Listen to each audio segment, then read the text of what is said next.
Aujourd'hui, je vais vous montrer comment installer correctement un ruban de cintre ou une guidoline. Le démarrage de la guidoline, on se met en dessous sur la moitié du scotch, on vient rabattre et au niveau du bas, on commence son biais. On peut mettre le pouce dedans pour bien maintenir. Arrivé au deuxième tour, on s'arrête. Donc on s'arrête au bout de 2 tours.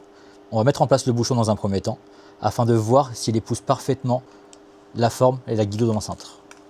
Donc vous voyez là, c'est pas le cas. On a un petit défaut. Donc là du coup, j'ai pu redétendre la guidoline, la retendre afin qu'on ne voit plus le défaut du pli ici.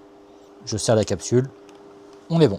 Étape numéro 2, enrouler la guidoline de l'extérieur vers l'intérieur jusqu'à la moitié du cintre en respectant une distance égale entre chaque tour.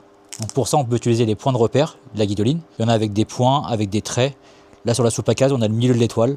Donc on va servir de l'étoile qu'on va rechevaucher à chaque tour pour avoir une belle pose de guidoline. N'hésitez pas à vous arrêter tous les 2-3 tours afin de vérifier que aussi bien en haut, sur le côté ou en bas, qu'on ait une belle superposition afin d'éviter de tout défaire une fois qu'on est là-haut.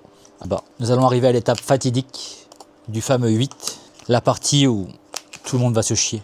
Donc ne vous embêtez pas, vous pouvez toujours laisser 1 cm qui est non recouvert, juste ici, parce qu'au moment du deuxième passage du 8, on va venir le rattraper. Donc là je suis en dessous, je passe sous la cocotte, je passe par-dessus, je tire un peu, je tensionne, je repasse en dessous et je passe sous la cocotte, tout en exerçant une bonne tension.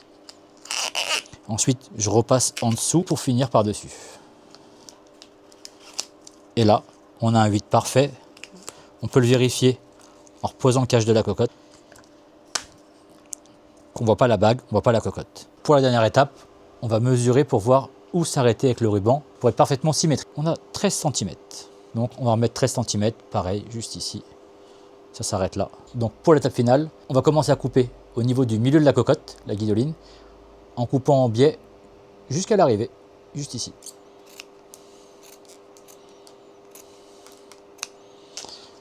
On vient, on tend bien, on revient juste ici. Donc on se colle bord à bord, le scotch arrête la guido au bord. On fait 2-3 tours maximum, ça sert à rien d'en faire plus. On coupe, en dessous évidemment, pas au-dessus. Vous pouvez laisser soit le scotch d'électricien en finition, soit mettre les rubans de finition qui sont donnés dans la guidoline. Il faut que le morceau du début il passe en dessous. On exerce une bonne tension. Hop, on déroule. Et on essaie toujours de finir pareil en dessous. Si vous laissez la bordure au-dessus, elle va avoir tendance à se décoller.